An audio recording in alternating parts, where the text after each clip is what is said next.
तो पिछले वीडियो तक हमने एक्सरसाइज 13.3 को फिनिश कर लिया है, जिसमें हमने पढ़ा था कन्वर्जन ऑफ वॉल्यूम। इस वाले वीडियो में हम एक नया फिगर देखने वाले हैं, जो कि है फ्रस्यूम ऑफ कोण। अब फ्रस्यूम ऑफ कोण किसे कहा जाता है वो बात को समझे। नॉर्मली अगर एक कोण देखे, उसको बीच में से काटा जाए, कैसा, हॉरिजॉन्टली, तो यहाँ पे दो पार्ट बनते हैं। एक बनता है जो खुद कोण के शेप में होता है, जो दूसरा बनता है उस वाले पार्ट की बात कर रहे हैं हम, वो बनता है, उसका नाम दिया गया है फ्रस्यूम ऑफ कोण। तो जो पहले वाले की रेडियस थी वो यहाँ पे भी है, पर एक और रेडियस यहाँ पे फॉर्म हो जाती है, जिसे हम R2 नाम दे देते हैं, और ये बची हुई हाइट को हाइट बोलते हैं। इसके अलावा ये स्लैंट हाइट हो जाती है। तो इसके साथ जो CS है, TS है और वॉल्यूम के फार्मूले वो हमने यहाँ पे लिख दिए, और स्लैंट हाइट का फार्मूला भी यहाँ पे लिख दिया।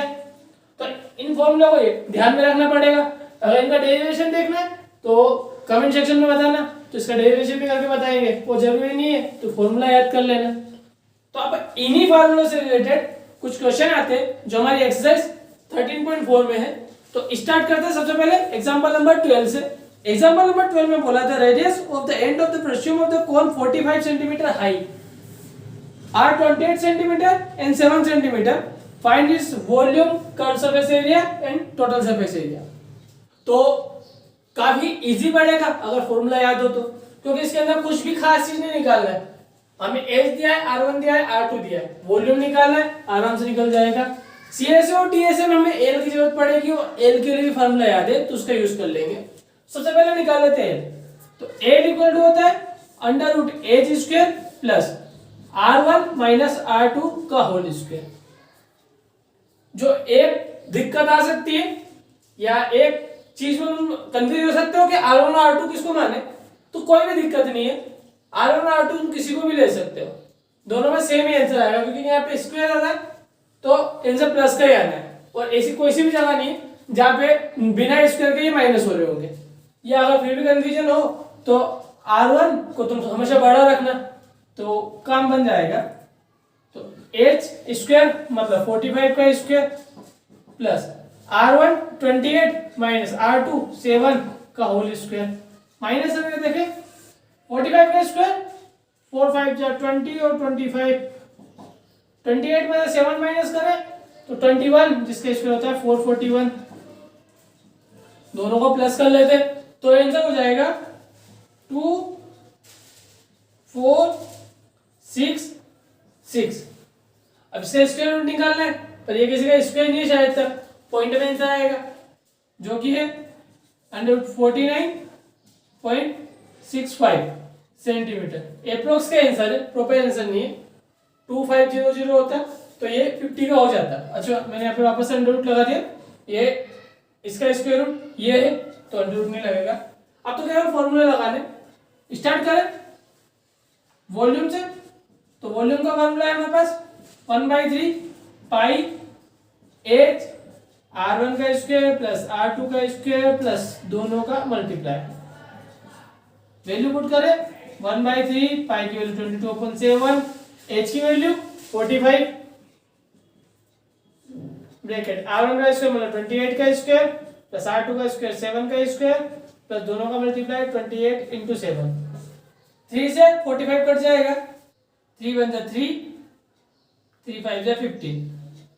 अब ये स्क्वायर होंगे, उसके बाद प्लस होंगे, तो 7 का मल्टीपल आंसर आएगा, तो 7 काट पाएंगे हम उससे। तो यहाँ पे बचा 22 × 15 डिवाइड बाय 7। 28 का स्क्वायर करें तो 784 प्लस 7 का स्क्वायर 49 प्लस 28 × 7 करें तो 196। अब तीनों को प्लस कर लेते हैं, इन तीनों को प्लस करने पे आ रहा है 1029। 7 से कट जाएगा तो 7 1 जा 7, 3 2 7 4 जा 28, 4 9 और 7, तो 147 आ रहा है। अब इन तीनों को मल्टीप्लाई करेंगे तो फाइनल आंसर आ जाएगा जो कि है 48510, और साइज ये सेंटीमीटर में है इसलिए सेंटीमीटर क्यूब। अब ऐसे ही फार्मूले के थ्रू कर्व सरफेस और टोटल सरफेस एरिया निकालना है। तो फटाफट करके देखें तो CS है इसका फार्मूला है पाई r1 plus r2 into L. Value put करें, पाई की वैल्यू 22/7, r1 की वैल्यू 28 और 28 और 7 को प्लस करें तो 35 आ जाएगा इंटू एल की वैल्यू थी 49.65, 7 से कटेगा 35, 5 टाइम तीनों को मल्टीप्लाई कर ले तो हमारा फाइनल आंसर निकल जाएगा जो कि है 5461.5 सेंटीमीटर स्क्वायर एरिया है इसलिए। और टोटल सरफेस एरिया देखें तो वापस से ये हमारा कर्व सरफेस एरिया था जिसके अंदर सबसे पहले तो ये वाला एरिया जुड़ जाएगा, उसके साथ में नीचे वाला इस सर्कल का एरिया जुड़ जाएगा तो प्लस पाई r1 का स्क्वायर प्लस पाई r2 का स्क्वायर हो जाएगा। इसकी वैल्यू तो हमें पता है 5461.5, इन दोनों में अगर पाई को मैं निकाला तो 22/7 रह जाएगा। r1 की वैल्यू 28 स्क्वायर, r2 की वैल्यू 7 स्क्वायर। टोटल सोल्व कर लेते हैं तो डायरेक्ट आंसर लिख रहा हूं मैं जो कि है 8079.5 सेंटीमीटर स्क्वायर। थोड़ा सोल्व करके देख सकते हो। अब हम करने वाले एग्जांपल नंबर 13। एग्जांपल नंबर 13 है Hanumappa and his wife Gangama are busy making jaggery out of a sugarcane juice. They have processed the sugarcane juice to make the molasses. ये वर्ड केमिस्ट्री में पढ़ने को मिल जाएगा। मोलासेस क्या होता है? Which is poured into mold in the shape of the mushroom of a cone, having the diameter of its two circular faces as 30 cm and 35 cm. हमने one वालों को बड़ा मान लिया, उससे कोई फर्क भी नहीं पड़ना वैसे। And vertical height of the mold is 14 cm. If each centimeter cube of the molasses has mass about 1.2 gram, find the mass of the molasses that can be poured into each mold. तो हमें मास बता रखा था, हमने wait लिख दिया, हम इसे मास कर लेते। तो जो शुगर केन जूस से वो जेगरी बना रहे उसे वो पश्चिम ऑफ कोन के शेप में जमाते जा रहे हैं जिसकी डायमेंशन हमें दी गई है और हमें बताया कि 1 सेंटीमीटर क्यूब का वजन इतना है।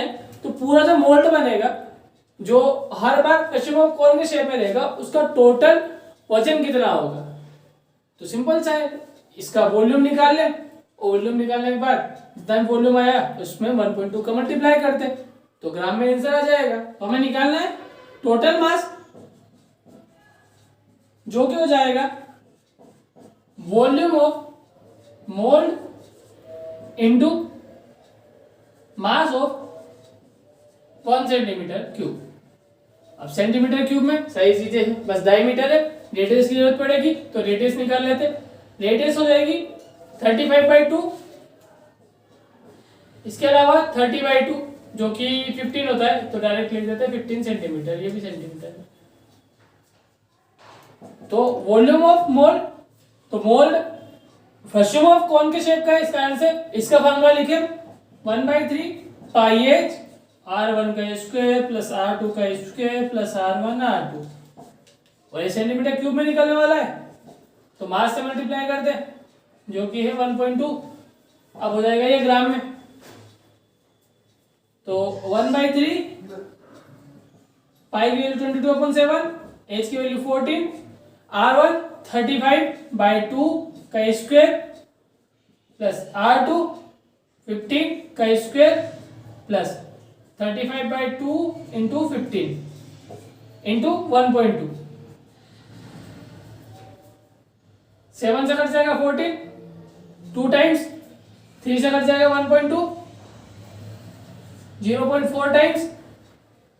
इसके बाद अंदर स्क्वायर करना है और स्क्वायर करने के बाद उन्हें प्लस करना है और प्लस करने के बाद इन सबको मल्टीप्लाई करना है। तो टोटल आंसर आ रहा है 13970.04 ग्राम।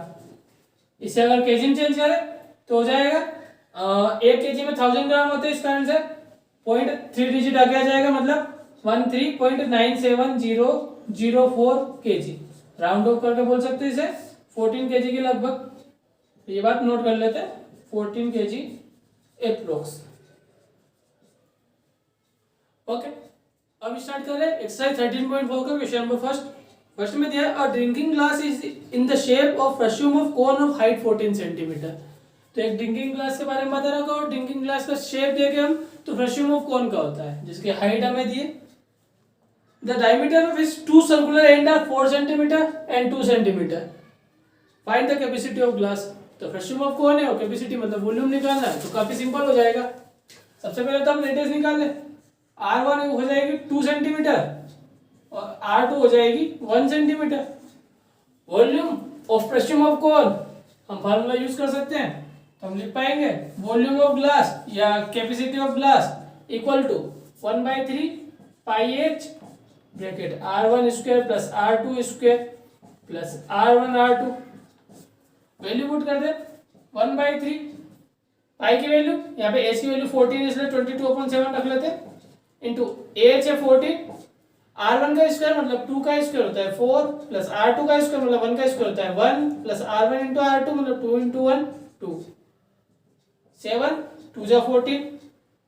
अब 4 प्लस 1 5 प्लस 2 7 तो यहाँ पे आया 22 इंटू 2 44 इंटू यहाँ पे आ गया 7/3।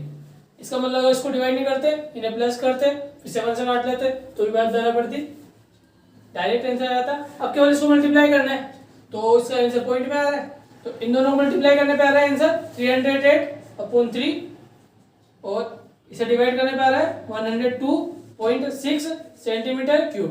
वॉल्यूम में इस कारण से क्यूब लगाएंगे। ओके, ये क्वेश्चन नंबर फर्स्ट हो गया। काफी सिंपल था, केवल फार्मूला यूज हुआ। क्वेश्चन नंबर सेकंड को देखें। क्वेश्चन नंबर सेकंड में दिया था slant height of the frustum of cone. इसमें क्लियर फिगर का नाम दिया और इसकी फ्रस्यूम ऑफ कोन की स्लैंट हाइट बताइए हमें 4 centimetre. At the perimeter of its circular and. अब पेरीमीटर दिया है हमें, एक दिया है 18 सेंटीमीटर और एक दिया है 6 सेंटीमीटर। इसका मतलब रेडियस नहीं दिया, पेरीमीटर दिया। Find the curve surface area of the फ्रस्यूम।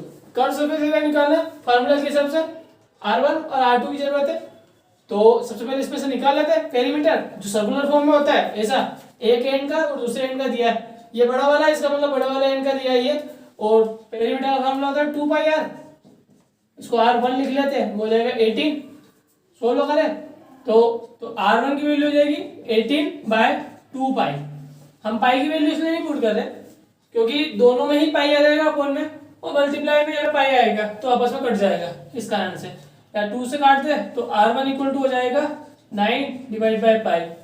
Perimeter second and का निकाले तो 2 पाई R2 इक्वल टू 6 तो R2 इक्वल टू हो जाएगा 3/पाई।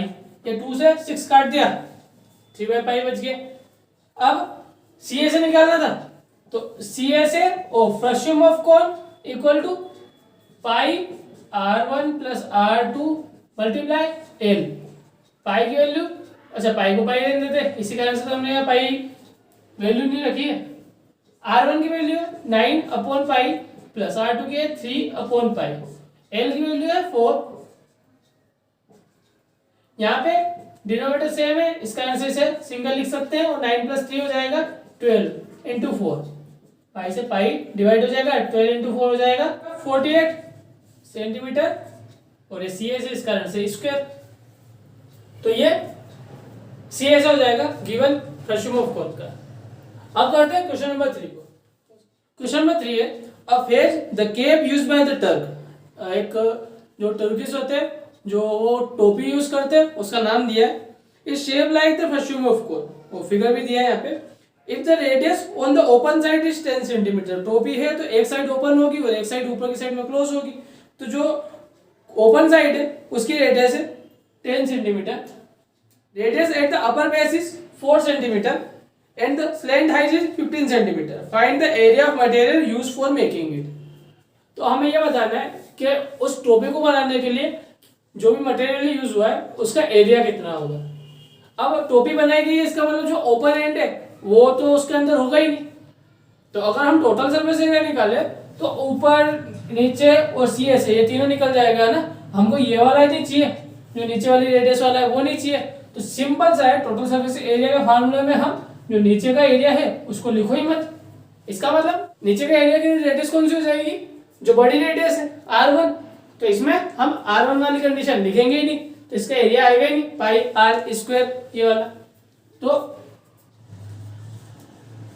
एरिया ऑफ फेज एक्चुअली में material area of material of phase ऐसा लिखना था हमें, पर ठीक है वो हो जाएगा पाई R1 plus R2 L plus, हम एक एरिया यूज नहीं कर रहे जो ये वाला है क्योंकि ये ओपन है, और एक और यूज कर लेते पाई R2 का स्क्वायर, मतलब CSM में हमने ऊपर वाला जो क्लोज है उसको जोड़ दिया। अब वैल्यू पुट कर लेते, अगर इन दोनों में से हम पाई कॉमन निकाले तो 22/7 कॉमन निकल जाएगा, अंदर बच जाएगा R1 plus R2 into L, तो R1 की वैल्यू है 10, R2 की वैल्यू है 4, 10 और 4 हो जाएगा 14, और इन दोनों के मल्टीप्लाई में L था जो कि है 15 प्लस पाई बाहर निकल चुका है, R2 का स्क्वायर मतलब 4 का स्क्वायर जो कि होता है 16, 22/7 इंटू इन दोनों को मल्टीप्लाई करें 210 आ रहा है प्लस 16, इन दोनों को प्लस कर ले तो 226, इन दोनों को मल्टीप्लाई में आंसर आ रहा है 4972 डिवाइड बाय 7। अब डिवाइड कर लेते 7 से, तो इसका आंसर आ रहा है 710.285 सेंटीमीटर में था और एरिया है इसलिए स्क्वायर, तो जो मटेरियल यूज हुआ उसका एरिया इतना हो जाएगा। ओके।